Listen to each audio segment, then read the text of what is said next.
Pluto P S സിയുടെ പുതിയൊരു ക്ലാസ്സിലേക്ക് എല്ലാവർക്കും സ്വാഗതം. അപ്പോൾ നമ്മൾ ഇന്ന് നോക്കുന്നത് നമ്മുടെ ദേവസ്വം ബോർഡിൻ്റെ എക്സാംസിൻ്റെ സ്പെഷ്യൽ ടോപ്പിക്കാണ്. അപ്പോൾ നിങ്ങൾ ആദ്യമായിട്ടാണ് കാണുന്നതെങ്കിൽ ജസ്റ്റ് ഒരു പേനയോ ബുക്കോ പേപ്പറോ കൊണ്ട് എന്ത് ചെയ്യുക, ക്ലാസ്സുകൾ കാണുക. നിങ്ങൾക്ക് കിട്ടാത്ത കാര്യങ്ങൾ എന്ത് ചെയ്യുക, ജസ്റ്റ് ഒന്ന് എഴുതിയെടുത്ത് വച്ചേക്കുക. പിന്നെ എന്ത് ചെയ്യുക, അതൊന്നുകൂടി റിപ്പീറ്റ് ചെയ്യുക. പിന്നെ നിങ്ങൾക്ക് സമയം കിട്ടുന്ന സമയങ്ങളിൽ എന്ത് ചെയ്യുക, ഒന്ന് റിപ്പീറ്റ് ചെയ്യുക. അപ്പോൾ എന്ത് ചെയ്യും, നിങ്ങൾക്ക് പെട്ടെന്ന് എന്ത് ചെയ്യാൻ പറ്റും, നിങ്ങൾക്ക് ടോപ്പിക്സ് കവർ ചെയ്ത് പോകാൻ പറ്റും. അപ്പോൾ ദേവസ്വം ബോർഡുമായിട്ട് ബന്ധപ്പെട്ട കുറേയേറെ സ്പെഷ്യൽ ടോപ്പിക്കിൻ്റെ ക്ലാസ്സുകൾ നമ്മൾ ചെയ്തിട്ടുണ്ട്. അപ്പോൾ നിങ്ങൾ എന്ത് ചെയ്യുക, അതും കൂടി ഒന്ന് കാണാൻ വേണ്ടിയിട്ട് ശ്രമിക്കുക. ഓക്കെ, അപ്പോൾ നിങ്ങൾക്ക് ഈ ഒരു ജോലി അത്രയ്ക്ക് ഇമ്പോർട്ടൻ്റ് ആണല്ലോ. ഇമ്പോർട്ടൻ്റ് ആയതുകൊണ്ടായിരിക്കും നിങ്ങൾ ഈ ഒരു വീഡിയോ കാണുന്നത്. അപ്പോൾ പെട്ടെന്ന് നിങ്ങൾക്ക് ആ ഒരു ജോലി കിട്ടട്ടെ എന്ന് ആശംസിക്കുന്നു. ഓക്കെ, അപ്പോൾ നമുക്ക് നമ്മുടെ ക്ലാസ്സുകൾ തുടങ്ങാം. ഒന്നാമത്തെ ചോദ്യമാണ്, വേറൊന്നുമില്ല, ചോദ്യവും ആൻസറാണ് നമ്മൾ നോക്കാൻ പോകുന്നത്. ഓവർ വലിച്ചു വാരിയുള്ള ഒരു കാര്യങ്ങളും ചവറ് പോലെ നമ്മളൊന്നും പറയുന്നില്ല. പെട്ടെന്ന് നിങ്ങൾ നമ്മുടെ ദേവസ്വം ബോർഡിൻ്റെ പ്രീവിയസ് ക്വസ്റ്റ്യൻസ് എടുത്ത് നോക്കിയാൽ മതി. വലിയ പാടുള്ള ചോദ്യങ്ങളൊന്നും നമ്മുടെ ദേവസ്വം ബോർഡിൽ അങ്ങനെ ചോദിക്കുന്നില്ല. ഓക്കെ, അപ്പോൾ എളുപ്പമുള്ള ചോദ്യങ്ങളാണ്. അപ്പോൾ നമുക്ക് എളുപ്പമുള്ള കാര്യങ്ങളൊക്കെയാണ് പഠിക്കാനുള്ളത്. അപ്പോൾ എന്ത് ചെയ്യാൻ, നമുക്ക് തുടങ്ങാം. സുന്ദരാനന്ദൻ എന്ന മഹർഷിയുടെ സമാധിയുമായിട്ട് ബന്ധപ്പെട്ട ക്ഷേത്രമേത്? ഏത് ക്ഷേത്രമാണ്? ചിലപ്പോൾ നിങ്ങൾ പോയി കാണും, മധുര ക്ഷേത്രമാണ്. അപ്പോൾ സുന്ദരാനന്ദൻ എന്ന മഹർഷിയുടെ സമാധിയുമായിട്ട് ബന്ധപ്പെട്ട ക്ഷേത്രമേതാണ്? അത് മധുര ക്ഷേത്രമാണ്. രണ്ടാമത്തെ ചോദ്യം, ഭോഗർ എന്ന സിദ്ധൻ്റെ സമാധിയുമായിട്ട് ബന്ധപ്പെട്ട ക്ഷേത്രമേത്? ഏത് ക്ഷേത്രമാണ്? അത് പഴനി ക്ഷേത്രമാണ്. നിങ്ങൾ പോയി കാണാം. ഓക്കെ, അപ്പോൾ ഭോഗർ എന്ന സിദ്ധൻ്റെ സമാധിയുമായിട്ട് ബന്ധപ്പെട്ട ക്ഷേത്രം ഏതാണ്? അത് നമ്മുടെ പഴനി ക്ഷേത്രമാണ്.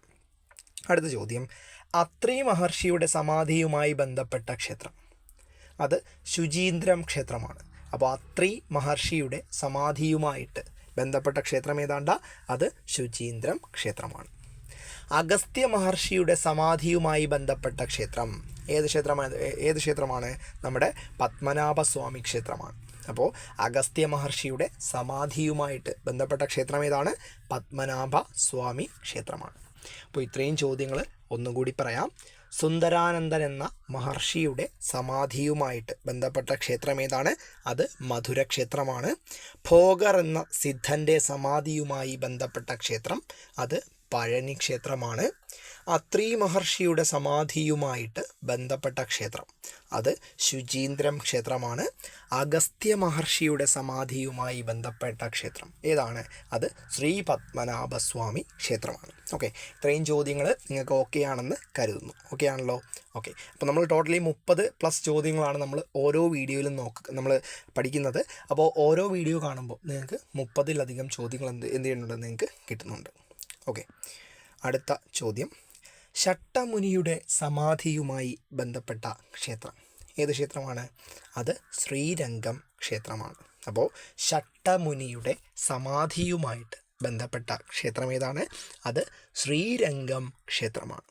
രണ്ടാമത്തെ ചോദ്യം, പതഞ്ജലി മഹർഷിയുടെ അല്ലെങ്കിൽ പതഞ്ജലി മുനിയുടെ സമാധിയുമായിട്ട് ബന്ധപ്പെട്ട ക്ഷേത്രം ഏത് ക്ഷേത്രമാണ്? നമ്മുടെ രാമേശ്വരം ക്ഷേത്രമാണ്. അപ്പോൾ പതഞ്ജലി മുനിയുടെ സമാധിയുമായിട്ട് ബന്ധപ്പെട്ട ക്ഷേത്രം ഏതാണ്? അത് നമ്മുടെ രാമേശ്വരം ക്ഷേത്രമാണ്. ഓക്കെ, അടുത്ത ചോദ്യം, കൊങ്കണ മഹർഷിയുടെ സമാധിയുമായിട്ട് ബന്ധപ്പെട്ട ക്ഷേത്രം. ചോദ്യം ഒന്നുകൂടി, കൊങ്കണ മഹർഷിയുടെ സമാധിയുമായിട്ട് ബന്ധപ്പെട്ട ക്ഷേത്രം ഏതാണ്? അത് തിരുപ്പതി ക്ഷേത്രമാണ്.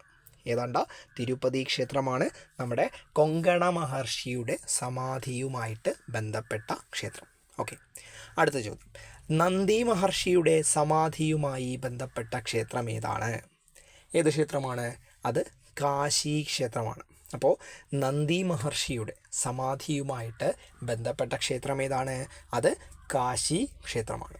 അപ്പോൾ ഇത്രയും ചോദ്യങ്ങൾ ഒന്നുകൂടി നമുക്ക് എന്ത് ചെയ്യാം, നോക്കാം. ശട്ടമുനിയുടെ സമാധിയുമായി ബന്ധപ്പെട്ട ക്ഷേത്രം ഏതാണ്? അത് ശ്രീരംഗം ക്ഷേത്രമാണ്. പതഞ്ജലി മുനിയുടെ സമാധിയുമായിട്ട് ബന്ധപ്പെട്ട ക്ഷേത്രം ഏതാണ്?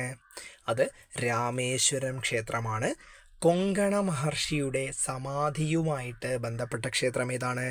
നിങ്ങൾ നോക്കാതെ പറയേതാണ്, അത് തിരുപ്പതി ക്ഷേത്രമാണ്. നന്ദി മഹർഷിയുടെ സമാധിയുമായി ബന്ധപ്പെട്ട ക്ഷേത്രം ഏതാണ്? അത് കാശി ക്ഷേത്രമാണ്. ഏതാണ്? കാശി ക്ഷേത്രമാണ്. ഓക്കെ, അടുത്ത ചോദ്യം, പ്രധാന വഴിപാടായ ധാര അഭികാമ്യം അല്ലാത്ത ശിവക്ഷേത്രം ഏതാണ്? അപ്പോൾ ഒരു പ്രധാന വഴിപാടാണ് ധാര. അപ്പോൾ ആ ഒരു ധാര അഭികാമ്യമല്ലാത്ത ഒരു ശിവക്ഷേത്രമുണ്ട്. അത് ഏത് ശിവക്ഷേത്രമാണ്? ഐരാണിക്കുളം മഹാദേവ ക്ഷേത്രത്തിൽ തെക്കേടത്ത് ശിവക്ഷേത്രമാണ്. അപ്പോൾ നമ്മുടെ പ്രധാന വഴിപാടായിട്ടുള്ള ധാര അഭികാമ്യമല്ലാത്ത ക്ഷേത്രമേത് എന്നാണ് ചോദ്യം. ഏത് ക്ഷേത്രമാണ്? ഐരാണിക്കുളം മഹാദേവ ക്ഷേത്രത്തിലെ തെക്കേടത്ത് ശിവക്ഷേത്രത്തിലാണ് ധാര അഭികാമ്യം അല്ലാത്ത ക്ഷേത്രമെന്ന് പറയുന്നത്. ഓക്കെ, ശിവക്ഷേത്രം. ഓക്കെ, അടുത്ത ചോദ്യം. തിരുമുലനൈനാർ എന്ന മഹർഷിയുടെ സമാധിയുമായി ബന്ധപ്പെട്ട ക്ഷേത്രമേതാണ്? അത് ചിദംബരം ക്ഷേത്രമാണ്. അപ്പോൾ തിരുമുലനൈനാർ എന്ന മഹർഷിയുടെ സമാധിയുമായി ബന്ധപ്പെട്ട ക്ഷേത്രമേത്? ഏത് ക്ഷേത്രമാണ്? അത് ചിദംബരം ക്ഷേത്രമാണ്. ഏതാണ്? ചിദംബരം ക്ഷേത്രമാണ്. അപ്പോൾ തിരുമുലനൈനാർ എന്ന മഹർഷിയുടെ സമാധിയുമായി ബന്ധപ്പെട്ട ക്ഷേത്രമേതാണ്? അത് ചിദംബരം ക്ഷേത്രമാണ്. അടുത്ത ചോദ്യം. ത്രിമധുരത്തിൽ അടങ്ങിയിരിക്കുന്നത് എന്തെല്ലാമാണ്? ത്രിമധുരം നിങ്ങൾ കേട്ട് കാണും. അപ്പോൾ ആ ഒരു ത്രിമധുരത്തിൽ എന്തെല്ലാം അടങ്ങിയിരിക്കുന്നു? പറയാം. തേനുണ്ട്, കദളിയുണ്ട്, കൽക്കണ്ടമുണ്ട്. അപ്പോൾ ത്രിമധുരത്തിൽ എന്തെല്ലാമാണ് അടങ്ങിയിരിക്കുന്നതാ? തേനുണ്ട്, കദളിയുണ്ട്, കൽക്കണ്ടമുണ്ട്. അടുത്ത ചോദ്യം. പഞ്ചാമൃതത്തിൽ അടങ്ങിയിരിക്കുന്നത് എന്തെല്ലാമാണ്? അപ്പോൾ പഞ്ചാമൃതത്തിൽ എത്രയെണ്ണം കാണും? 5 എണ്ണം കാണും. ഏതൊക്കെയാണ്? പഞ്ചാമൃതത്തിൽ പാലുണ്ട്, തൈരുണ്ട്, നെയ്യുണ്ട്, പഞ്ചസാരയുണ്ട്, പിന്നെന്തുണ്ട്? തേനുണ്ട്. അപ്പോൾ പഞ്ചാമൃതത്തിൽ എന്തൊക്കെയുണ്ട്? പാലുണ്ട്, തൈരുണ്ട്, നെയ്യ്, പഞ്ചസാര, തേന്. ഓക്കെയാണല്ലോ. അപ്പോൾ ഇത്രയും ചോദ്യങ്ങൾ ഒന്നുകൂടി നോക്കാമോ? നമുക്ക് നോക്കാം. അപ്പോൾ പ്രധാന വഴിപാടായിട്ടുള്ള ധാര അഭികാമ്യമല്ലാത്ത ശിവക്ഷേത്രം ഏതാണ്? അത് ഐരാണിക്കുളം മഹാദേവ ക്ഷേത്രത്തിലെ തെക്കേടത്ത് ശിവക്ഷേത്രമാണ്. ഓക്കെ, അടുത്ത്. തിരുമുലനൈനാർ എന്ന മഹർഷിയുടെ സമാധിയുമായി ബന്ധപ്പെട്ട ക്ഷേത്രം ഏതാണ്? അത് ചിദംബരം ക്ഷേത്രമാണ്. അടുത്ത് പറഞ്ഞത് ത്രിമധുരത്തിൽ അടങ്ങിയിരിക്കുന്നത് ഏതൊക്കെയാണ് ത്രിമധുരത്തിലുള്ളത്? തേനുണ്ട്, കദളിയുണ്ട്, കൽക്കണ്ടമുണ്ട്. അടുത്ത് പഞ്ചാമൃതത്തിൽ അടങ്ങിയിരിക്കുന്ന എന്തെല്ലാമാണ്? പഞ്ചാമൃതം എന്തൊക്കെയുണ്ട്? തേനുണ്ട്, പാലുണ്ട്, തൈരുണ്ട്, നെയ്യുണ്ട്, പഞ്ചസാരയുണ്ട്. അപ്പോൾ പഞ്ചാമൃതത്തിൽ എന്തൊക്കെയാണുള്ളത്? പാല്, തൈര്, നെയ്യ്, പഞ്ചസാര, തേൻ. അപ്പോൾ ഇത്രയും ചോദ്യങ്ങൾ നിങ്ങൾക്ക് ഓക്കെയാണ് എന്ന് കരുതുന്നു. അടുത്ത ചോദ്യം. അത്താഴ പൂജയ്ക്ക് ശേഷം സ്ത്രീകൾക്ക് നാലമ്പലത്തിനകത്ത് കയറി തൊഴുവാൻ അനുവാദമുള്ള ക്ഷേത്രമേതാണ്? അപ്പോൾ അത്താഴ പൂജ കഴിഞ്ഞാൽ കഴിഞ്ഞതിന് ശേഷം സ്ത്രീകൾക്ക് നാലമ്പലത്തിനകത്ത് കയറി തൊഴുവാൻ അനുവാദമുള്ള ക്ഷേത്രമേത്? ഏത് ക്ഷേത്രമാണ്? അത് തളിപ്പറമ്പ് ശ്രീ രാജരാജേശ്വരി ക്ഷേത്രമാണ്. അപ്പോൾ ഓരോ ക്ഷേത്രങ്ങൾക്കും പല പല നിയമങ്ങളുണ്ട്, അറിയാമല്ലോ. അപ്പോൾ അത്താഴ പൂജയ്ക്ക് ശേഷം സ്ത്രീകൾക്ക് നാലമ്പലത്തിനകത്ത് കയറി തൊഴുവാൻ അനുവാദമുള്ള ക്ഷേത്രമാണ്? ഏത് ക്ഷേത്രമാണ്? അത് തളിപ്പറമ്പ് ശ്രീ രാജരാജേശ്വരി ക്ഷേത്രമാണ്. ഓക്കെയാണല്ലോ? ഓക്കെയാണ്. അടുത്ത രണ്ടാമത്തെ ചോദ്യം. ശബരിമലയിലെ അയ്യപ്പ വിഗ്രഹം യോഗാസനങ്ങളിൽ ഏത് ആസനത്തിനോടാണ് സാദൃശ്യമുള്ളത്? അപ്പോൾ നമ്മൾ ശബരിമല അയ്യപ്പൻ്റെ ആ ഒരു രൂപം കണ്ടിട്ടുണ്ട്. അയ്യപ്പൻ ഏത് ആസനത്തിലാണ് ഇരിക്കുന്നത്? അയ്യപ്പൻ ഇരിക്കുന്നത് വജ്രാസനത്തിലാണ്. ശ്രദ്ധിച്ചിട്ടുണ്ടെന്ന് തോന്നുന്നു. നിങ്ങൾ ശ്രദ്ധിച്ചിട്ടുണ്ടെന്ന് കരുതുന്നു. ഓക്കെ, അപ്പോൾ ശബരിമലയിലെ അയ്യപ്പ വിഗ്രഹം യോഗാസനങ്ങളിൽ ഏത് ആസനത്തിലാണ് ഉപവിഷ്ടനായിരിക്കുന്നത്? വജ്രാസനത്തിലാണ് അയ്യപ്പൻ അവിടെ ഇരിക്കുന്നത്. ഓക്കെ, അപ്പോൾ ഏത് ആസനം? വജ്രാസനമാണ്. ഓക്കെ, അടുത്ത്. ശബരിമലയ്ക്ക് പോകുന്ന ഭക്തർ മാല ശരീരത്തിൽ അണിയുവാൻ ഉത്തമമായ ദിനം ഏതാണ്? അപ്പോൾ ശബരിമലയ്ക്ക് പോകുന്നവർ ഏത് സമയത്താണ് അല്ലെങ്കിൽ ഏത് ദിവസത്തിലാണ് അതിന് ഉത്തമമായ ദിവസം ഏതാണ്? ഏത് ദിവസമാണ്? അത് ഉത്രം നക്ഷത്രത്തിലാണ് ഉത്തമമായ ദിവസം. അപ്പോൾ ശബരിമലയ്ക്ക് പോകുന്ന ഭക്തർ മാല ശരീരത്തിൽ അണിയുവാനായിട്ട് ഉത്തമമായ ദിനം എന്നാണ്? അത് ഉത്രം നക്ഷത്രത്തിലാണ് ഏറ്റവും ഉത്തമമായ ദിനമെന്ന് പറയുന്നത്. ഓക്കെ ആണല്ലോ? ഓക്കെ.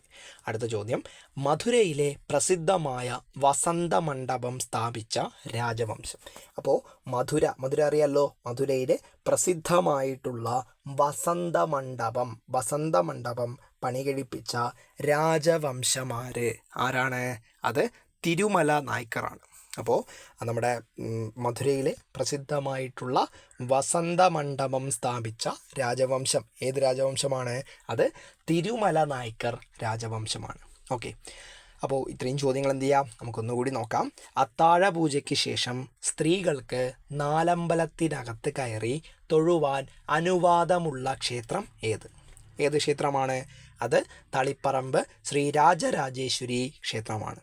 അടുത്ത ചോദ്യം, ശബരിമലയിലെ അയ്യപ്പ വിഗ്രഹം യോഗാസനങ്ങളിൽ ഏത് ആസനത്തിനോടാണ് സാദൃശ്യമുള്ളത്? ഇത് ആസനമാണ്? നമുക്കറിയാം, വജ്രാസനമാണ്.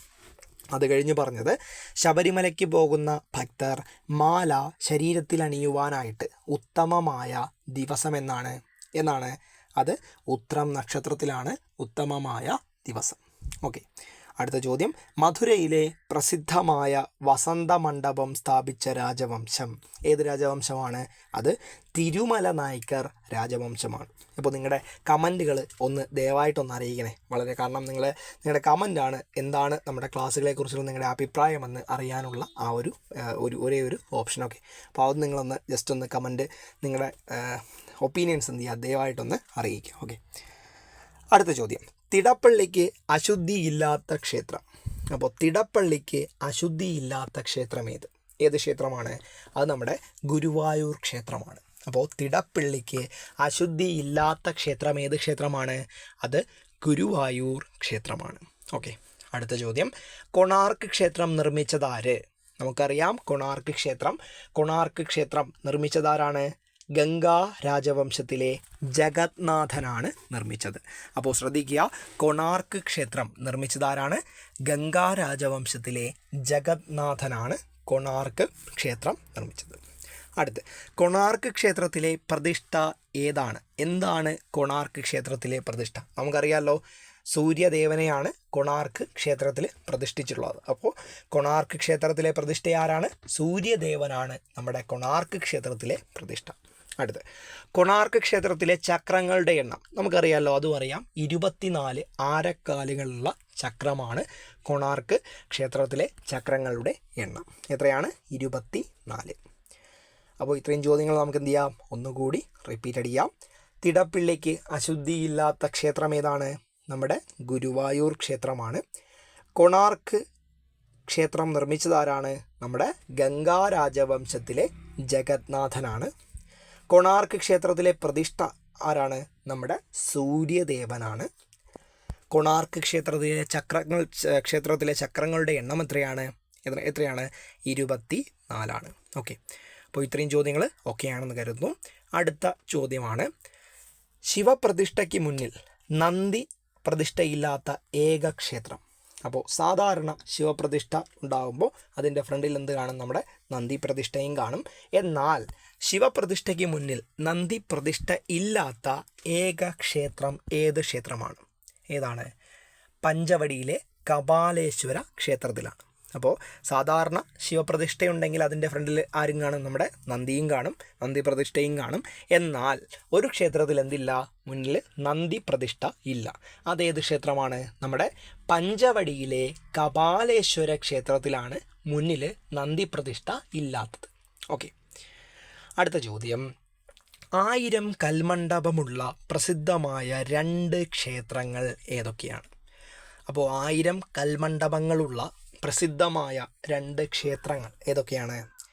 മധുര മീനാക്ഷി ക്ഷേത്രവും ശ്രീരംഗം വിഷ്ണു ക്ഷേത്രവും. അപ്പോൾ 1000 കൽമണ്ഡപങ്ങളുള്ള പ്രസിദ്ധമായിട്ടുള്ള 2 ക്ഷേത്രങ്ങൾ ഏതൊക്കെയാണ്? മധുര മീനാക്ഷി ക്ഷേത്രവും ശ്രീരംഗം വിഷ്ണു ക്ഷേത്രവും. ഓക്കെ ആണല്ലോ? ഓക്കെ. അടുത്ത ചോദ്യം, പാമ്പും തവളയും കാണാത്ത ക്ഷേത്ര തീർത്ഥക്കുളം ഏതാണ്? അപ്പോൾ ആ ഒരു ക്ഷേത്ര തീർത്ഥക്കുളത്തിൽ നിങ്ങൾ പോവുകയാണെങ്കിൽ അവിടെ എന്ത് കാണില്ല? പാമ്പും തവളയും കാണില്ല. അപ്പോൾ പാമ്പും തവളയും കാണാത്ത നമ്മുടെ ക്ഷേത്ര തീർത്ഥക്കുളം ഏതാണ്? അത് ഇരിങ്ങാലക്കുട കൂടൽ മാണിക്യ ക്ഷേത്രമാണ്. അപ്പോൾ പാമ്പും തവളയും കാണാത്ത ക്ഷേത്ര തീർത്ഥക്കുളം ഏതാണ്? അത് ഇരിങ്ങാലക്കുട കൂടൽ മാണിക്യ ക്ഷേത്രമാണ്. അടുത്ത ചോദ്യം, ശ്രീരംഗത്തെ മഹാവിഷ്ണു ക്ഷേത്രം നിർമ്മിച്ച രാജവംശം ഏതാണ്? അപ്പോൾ ശ്രീരംഗത്തെ മഹാവിഷ്ണു ക്ഷേത്രം നിർമ്മിച്ച രാജവംശം ഏത് രാജവംശമാണ്ടാ? അത് പാണ്ഡ്യവംശമാണ്. ശ്രദ്ധിക്കുക, ശ്രീരംഗത്തെ മഹാവിഷ്ണു ക്ഷേത്രം നിർമ്മിച്ച രാജവംശം ഏതാണ്? അത് പാണ്ഡ്യവംശമാണ്. ഏത് വംശമാണ്? പാണ്ഡ്യവംശമാണ്. ഇതൊക്കെ ശ്രദ്ധിച്ചെന്ത് ചെയ്യുക, എഴുതി വച്ചേക്കുക. ഓക്കെ, അപ്പോൾ ഇത്രയും ചോദ്യങ്ങൾ നമുക്ക് എന്ത് ചെയ്യാം, ഒന്നുകൂടി റിപ്പീറ്റ് അടിക്കാം. ശിവപ്രതിഷ്ഠയ്ക്ക് മുന്നിൽ നന്ദി പ്രതിഷ്ഠയില്ലാത്ത ഏക ക്ഷേത്രം ഏതാണ്? അത് പഞ്ചവടിയിലെ കപാലേശ്വര ക്ഷേത്രമാണ്. അടുത്തു പറഞ്ഞത് 1000 കൽമണ്ഡപമുള്ള പ്രസിദ്ധമായ 2 ക്ഷേത്രങ്ങൾ ഏതൊക്കെയാണ്? മധുര മീനാക്ഷി ക്ഷേത്രവും ശ്രീരംഗം വിഷ്ണു ക്ഷേത്രവും. അത് കഴിഞ്ഞ് പറഞ്ഞെന്താണ്? പാമ്പും തവളയും കാണാത്ത ക്ഷേത്ര തീർത്ഥക്കുളം ഏതാണ് ആ ക്ഷേത്ര തീർത്ഥക്കുളം? അത് നമ്മുടെ ഇരിങ്ങാലക്കുട കൂടൽ മാണിക്യം ക്ഷേത്രത്തിലാണ് പാമ്പും തവളയും കാണാത്തത്. അടുത്ത ലാസ്റ്റ് പറഞ്ഞ ചോദ്യം എന്താണ്? ശ്രീരംഗത്തെ മഹാവിഷ്ണു ക്ഷേത്രം നിർമ്മിച്ച രാജവംശം ഏത് രാജവംശമാണ്? അത് പാണ്ഡ്യവംശമാണ്. ഏത് വംശമാണ്? പാണ്ഡ്യവംശമാണ് ശ്രീരംഗത്തെ മഹാവിഷ്ണു ക്ഷേത്രം നിർമ്മിച്ച രാജവംശം. ഇത്രയും ഓക്കെയാണല്ലോ? ഇത്രയും ഓക്കെയാണെന്ന് കരുതുന്നു. അടുത്ത ചോദ്യം, ഖജുരാഹോ ക്ഷേത്രത്തിലെ ശില്പങ്ങൾ നിർമ്മിച്ച രാജവംശം ഏതാണ്? ചോദ്യം ഒന്നുകൂടി ആവർത്തിക്കാം. ഖജുരാഹോ ക്ഷേത്രത്തിലെ ശില്പങ്ങൾ നിർമ്മിച്ച രാജവംശം ഏതാണ്? ചന്ദേല രാജവംശമാണ്. അപ്പോൾ ഖജുരാഹോ ക്ഷേത്രത്തിലെ ശില്പങ്ങൾ നിർമ്മിച്ച രാജവംശം ഏതാണ്? ചന്ദേല രാജവംശമാണ്. അടുത്ത ചോദ്യം, ബദാമി ഗുഹാക്ഷേത്രം ഏത് സംസ്ഥാനത്താണ്? ബദാമി ഗുഹാക്ഷേത്രം ഏത് സംസ്ഥാനത്താണ്? അത് കർണാടകയിലാണ്. അപ്പോൾ ശ്രദ്ധിക്കുക, ബദാമി ഗുഹാക്ഷേത്രം എവിടെ സ്ഥിതി ചെയ്യുന്നു? കർണാടകയിലാണ് ബദാമി ഗുഹാക്ഷേത്രം സ്ഥിതി ചെയ്യുന്നത്. ഓക്കെ ആണല്ലോ? ഓക്കെയാണ്. അടുത്ത ചോദ്യമാണ്, ഏറ്റവും പുരാതനമായ ബുദ്ധൻ്റെ ഗുഹാക്ഷേത്രം ഏതാണ് ഏറ്റവും പുരാതനമായ ബുദ്ധൻ്റെ ഗുഹാക്ഷേത്രം? അത് കർളി ഗുഹാക്ഷേത്രമാണ്. അപ്പോൾ ശ്രദ്ധിക്കുക, ഏറ്റവും പുരാതനമായ ബുദ്ധൻ്റെ ഗുഹാക്ഷേത്രം ഏതാണ്? അത് കർളി ഗുഹാക്ഷേത്രമാണ്. അടുത്ത ചോദ്യം, ശ്രീ പത്മനാഭസ്വാമിയുടെ വിഗ്രഹം എത്ര സാളഗ്രാമങ്ങൾ കൊണ്ട് തീർത്തതാണ് അല്ലെങ്കിൽ നിർമ്മിച്ചതാണ്? എത്ര സാളഗ്രാമങ്ങൾ കൊണ്ട് നിർമ്മിച്ചതാണ്? 12,000 സാളഗ്രാമങ്ങൾ കൊണ്ട് നിർമ്മിച്ചതാണ് നമ്മുടെ ശ്രീ പത്മനാഭസ്വാമിയുടെ വിഗ്രഹമെന്ന് പറയുന്നത്. ഓക്കെ ആണല്ലോ? ഓക്കെ, അപ്പോൾ പത്മനാഭസ്വാമിയുടെ വിഗ്രഹം എത്ര സാളഗ്രാമങ്ങൾ കൊണ്ട് തീർത്തതാണ്? 12,000 സാളഗ്രാമങ്ങൾ കൊണ്ട് തീർത്തതാണ്. ഇത്രയും ചോദ്യങ്ങൾ നിങ്ങൾക്ക് ഓക്കെ ആണെന്ന് കരുതുന്നു. ദയവായി എന്ത് ചെയ്യുക, നിങ്ങളുടെ കമൻറ്റുകൾ എന്ത് ചെയ്യുക, താഴെ ഒന്ന് കമൻറ്റ് ചെയ്ത് അറിയിക്കുക. ഓക്കെ, ഇവിടെ നമ്മൾ നോർമലി നമ്മുടെ ക്ലാസ്സുകളെല്ലാം ഫ്രീ ആണ്. ഇപ്പോൾ നിങ്ങൾക്ക് എന്തെങ്കിലും ഡൗട്ട് ഉണ്ടെങ്കിൽ നിങ്ങൾ നമ്മുടെ പെയ്ഡ് കോഴ്സ്, പല ആപ്ലിക്കേഷനിലും പെയ്ഡ് കോഴ്സുകൾ എടുക്കുന്നുണ്ടല്ലോ, അവിടുത്തെ ക്ലാസ്സും കൂടി നിങ്ങൾ ആരെങ്കിലും ഉണ്ടെങ്കിൽ അവരോടൊന്നും കൂടി ചോദിച്ചു നോക്കുക, അവിടെ എങ്ങനെയാണ്. അതേപോലെ തന്നെ ഈ ക്ലാസ്സും കൂടി ഒന്ന് അയച്ചു കൊടുക്കുക, ഇത് എങ്ങനെയാണെന്നും കൂടി അവരോടൊന്ന് ചോദിക്കുക. ഓക്കെ, ജസ്റ്റ് ഒരു കമ്പാരിസൺ കിട്ടാൻ വേണ്ടിയാണ്. ഓക്കെ, അടുത്ത അപ്പോൾ നമുക്ക് ഇത്രയും ചോദ്യങ്ങൾ ഒന്നുകൂടി നോക്കാം. ഖജുരാഹോ ക്ഷേത്രത്തിലെ ശില്പങ്ങൾ നിർമ്മിച്ച രാജവംശം ഏത് രാജവംശമാണ്ടാ? അത് ചന്ദേല രാജവംശമാണ്. അടുത്ത്, ബദാമി ഗുഹാക്ഷേത്രം ഏത് സംസ്ഥാനത്താണ്? അത് കർണാടകയിലാണ്. ഏറ്റവും പുരാതനമായ ബുദ്ധൻ്റെ ഗുഹാക്ഷേത്രം ഏതാണ്? അത് കർളി ഗുഹാക്ഷേത്രമാണ്. ശ്രീ പത്മനാഭസ്വാമിയുടെ വിഗ്രഹം എത്ര സാളഗ്രാമങ്ങൾ കൊണ്ടാണ് നിർമ്മിച്ചിരിക്കുന്നത്? എത്രയാണ്? 12,000 സാളഗ്രാമങ്ങൾ കൊണ്ടാണ് നിർമ്മിച്ചിരിക്കുന്നത്. ഓക്കെ ആണല്ലോ? ഓക്കെയാണ്. അടുത്ത ചോദ്യം, നവധാന്യങ്ങൾ ഏതെല്ലാമാണ്? അപ്പോൾ നവധാന്യങ്ങൾ, നവ എന്ന് പറയുമ്പോൾ എത്രയാണ്? 9 ആണ്. നവ എന്ന് പറയുമ്പോൾ 9 ആണ്. അപ്പോൾ 9 ധാന്യങ്ങൾ, നവധാന്യങ്ങൾ ഏതെല്ലാമാണ് എന്നാണ് ചോദിച്ചിരിക്കുന്നത്. ഏതൊക്കെയാണെന്ന് നമുക്ക് നോക്കാം. നെല്ല്, ഗോതമ്പ്, കടല, എള്ള്, തുവര, പയറ്, ഉഴുന്ന്, മുതിര, അമര. അപ്പോൾ ഏതൊക്കെയാണ് നവധാന്യങ്ങൾ? നെല്ല്, ഗോതമ്പ്, കടല, എള്ള്, തുവര, പയറ്, ഉഴുന്ന്, മുതിര, അമര. ഓക്കെ, അപ്പോൾ നവധാന്യങ്ങളാണ് നമ്മൾ പറഞ്ഞത്. ഒന്നും കൂടി എന്ത് ചെയ്യാം, നിങ്ങൾക്ക് വേണ്ടി ഒന്ന് റിപ്പീറ്റ് ചെയ്യാം. ജസ്റ്റ് നിങ്ങൾ എന്ത് ചെയ്യുക, ജസ്റ്റ് ഒന്ന് വായിച്ച് വെച്ച് ചെയ്യുക. കാരണം നവധാന്യങ്ങൾ അറിയാമല്ലോ, നവധാന്യങ്ങൾ എന്ന് പറയുന്നത് ചിലപ്പോൾ നമുക്ക് ചെറിയ തെറ്റുകളൊക്കെ നമുക്ക് ഓർമ്മയിൽ നിൽക്കില്ല. അപ്പോൾ ജസ്റ്റ് ഇടയ്ക്കിടയ്ക്ക് എന്ത് ചെയ്യുക, ഒന്ന് ജസ്റ്റ് ഒന്ന് വായിക്കുക. ഏതൊക്കെയാണ്? നെല്ല്, ഗോതമ്പ്, കടല, എള്ള്, തുവര, പയറ്, ഉഴുന്ന്, മുതിര, അമര. അപ്പോൾ ഇതൊക്കെയാണ് നവധാന്യങ്ങളെന്ന് പറയുന്നത്. അടുത്ത് ദശപുഷ്പങ്ങൾ. ദശ എന്ന് പറയുമ്പോൾ എത്രയാണ്ടാ നമ്മൾ പറഞ്ഞു, നമ്മൾ മുമ്പത്തെ ക്ലാസ്സുകളിലൊക്കെ നമ്മൾ പറഞ്ഞു ദശ എന്ന് പറയുമ്പോൾ 10. അപ്പോൾ ദശപുഷ്പങ്ങൾ എന്ന് പറയുമ്പോൾ എത്രയാണ്? 10 പുഷ്പങ്ങളാണ് നമ്മൾ ദശപുഷ്പങ്ങളെന്ന് പറയുന്നത്. ഓക്കെ, അപ്പോൾ 10 പുഷ്പങ്ങളെയാണ് നമ്മൾ എന്തെന്ന് പറയുന്നത്? ദശപുഷ്പങ്ങളെന്ന് പറയുന്നത്. അപ്പോൾ ഏതൊക്കെയാണ് ആ ദശപുഷ്പങ്ങളെന്ന് നമുക്ക് നോക്കാം. കറുക, ചെറുക, കൃഷ്ണകാന്തി, പൂവാങ്കുരുന്തില, മോൽച്ചെവി, മുക്കുറ്റി, കുഞ്ഞുണ്ണി, നിലപ്പന, ഉഴിഞ്ഞ, തിരുതാളി. അപ്പോൾ നമ്മൾ ദശപുഷ്പങ്ങളെക്കുറിച്ചാണ് പറഞ്ഞത്. അപ്പോൾ ഏതൊക്കെയാണ് ദശപുഷ്പങ്ങൾ? കറുകയുണ്ട്, ചെറുകയുണ്ട്, കൃഷ്ണകാന്തിയുണ്ട്, പൂവാങ്കുരുന്തലിലയുണ്ട്, മോൽച്ചെവിയുണ്ട്, മുക്കുറ്റിയുണ്ട്, കുഞ്ഞുണ്ടിയുണ്ട്, നിലപ്പനയുണ്ട്, ഉഴിഞ്ഞയുണ്ട്, പിന്നെ ഏതും കൂടിയുണ്ട്? നമ്മുടെ തിരുതാളിയും കൂടി ഉണ്ട്. അപ്പോൾ ഇത്രയാണ് നമ്മുടെ ദശപുഷ്പങ്ങളെന്ന് പറയുന്നത്. അടുത്ത ചോദ്യം, നടരാജരൂപം ഏതു രാജവംശത്തിൻ്റെ സംഭാവനയാണ്? നിങ്ങൾ കണ്ടു കാണും നടരാജരൂപം. അപ്പോൾ ആ ഒരു നടരാജരൂപം ഏത് രാജവംശത്തിൻ്റെ സംഭാവനയാണ്? ഏത് രാജവംശത്തിൻ്റെ സംഭാവനയാണ്? ചോള രാജവംശത്തിൻ്റെ സംഭാവനയാണ് നമ്മുടെ നടരാജരൂപം. അപ്പോൾ നടരാജരൂപം ഏത് രാജവംശത്തിൻ്റെ സംഭാവനയാണ്? ചോള രാജവംശത്തിൻ്റെ സംഭാവന ആണ്. അടുത്ത ചോദ്യം, തഞ്ചാവൂരിലെ ശിവക്ഷേത്രം നിർമ്മിച്ച രാജാവ് ആരാണ്? തഞ്ചാവൂരിലെ ശിവക്ഷേത്രം നിർമ്മിച്ച രാജാവ് നമ്മുടെ രാജരാജ ചോളൻ ഒന്നാമനാണ്. അപ്പോൾ തഞ്ചാവൂരിലെ ശിവക്ഷേത്രം നിർമ്മിച്ച രാജാവ് ആരാണെന്ന് ചോദിച്ചു കഴിഞ്ഞാൽ ആരാണ്? അത് രാജരാജ ചോളൻ ഒന്നാമനാണ് നമ്മുടെ തഞ്ചാവൂരിലെ ശിവക്ഷേത്രം നിർമ്മിച്ച രാജാവ്. അപ്പോൾ ഇത്രയും ചോദ്യങ്ങൾ നിങ്ങൾക്ക് ഓക്കെ ആണെന്ന് കരുതുന്നു. നമുക്ക് എന്ത് ചെയ്യാം, ഇത്രയും ചോദ്യങ്ങൾ ഒന്നുകൂടി റിപ്പീറ്റ് ചെയ്ത് പഠിക്കാം. അപ്പോൾ നവധാന്യങ്ങൾ എന്ന് പറയുന്നത് നെല്ല്, ഗോതമ്പ്, കടല, എള്ള്, തുവര, പയറ്, ഉഴുന്ന്, മുതിര, അമര. ദശപുഷ്പങ്ങളെന്ന് പറയുന്നത് ഏതൊക്കെയാണ്? കറുക, ചെറുക, കൃഷ്ണകാന്തി, പൂവാങ്കുരുന്തലില, മോൽച്ചെവി, മുക്കുറ്റി, കുഞ്ഞുണ്ണി, നിലപ്പന, ഉഴിഞ്ഞ, തിരുതാളി. നടരാജരൂപം ഏതു രാജവംശത്തിൻ്റെ സംഭാവനയാണ്? ചോള രാജവംശത്തിൻ്റെ സംഭാവനയാണ്. തഞ്ചാവൂരിലെ ശിവക്ഷേത്രം നിർമ്മിച്ച രാജാവാരാണ്? അത് നമ്മുടെ രാജരാജ ചോളൻ ഒന്നാമനാണ്. അപ്പോൾ ഇത്രയും ചോദ്യങ്ങളാണ് നമ്മൾ ഇന്ന് ഈ വീഡിയോയിൽ നോക്കുന്നത്. അപ്പോൾ നിങ്ങൾക്ക് 30+ ചോദ്യങ്ങൾ ഇന്ന് ഈ വീഡിയോയിൽ കൂടി നിങ്ങൾക്ക് കിട്ടിയിട്ടുണ്ട്. ഓക്കെ, അപ്പോൾ നിങ്ങൾക്ക് കിട്ടാത്തവരെന്ത് ചെയ്യുക, ജസ്റ്റ് ഒന്നുകൂടി വീഡിയോ റിപ്പീറ്റ് ചെയ്യുക. അപ്പോൾ മാക്സിമം എന്ത് ചെയ്യുക, ക്വസ്റ്റ്യൻ നിങ്ങൾ എന്ത് ചെയ്യുക, വർക്കൗട്ട് ചെയ്യുക, പഠിക്കുക. അപ്പോൾ നമ്മുടെ ഈ ഒരു നമ്മുടെ സ്പെഷ്യൽ ടോപ്പിക്കിൻ്റെ ക്ലാസ്സുകൾ കഴിഞ്ഞ ഉടനെ നമ്മൾ എന്ത് ചെയ്യാം, അല്ലെങ്കിൽ അതിൻ്റെ ഇടയ്ക്ക് തന്നെ നമുക്ക് എന്ത് ചെയ്യാം, നമ്മുടെ ദേവസ്വം ബോർഡിൻ്റെ പ്രീവിയസ് ചോദ്യങ്ങൾ എന്ത് ചെയ്യാം, നമുക്ക് വർക്കൗട്ട് ചെയ്യാം. അതേപോലെ തന്നെ മോക്ക് ടെസ്റ്റുകൾ എന്ത് ചെയ്യും, നമ്മൾ കണ്ടക്ട് ചെയ്യും.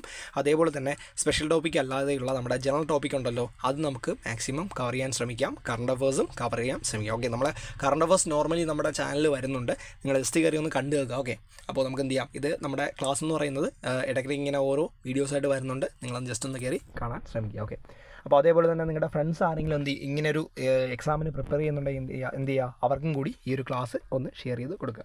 ഓക്കെ, അപ്പോൾ നമുക്ക് എന്ത് ചെയ്യാം, അടുത്ത വീഡിയോയിൽ കാണാം. അപ്പോൾ എല്ലാവർക്കും ജോലി കിട്ടട്ടെ, നല്ല വൃത്തിയായിട്ട് പഠിക്കാൻ ശ്രമിക്കുക. ഓക്കെ, അപ്പോൾ നമുക്ക് കാണാം.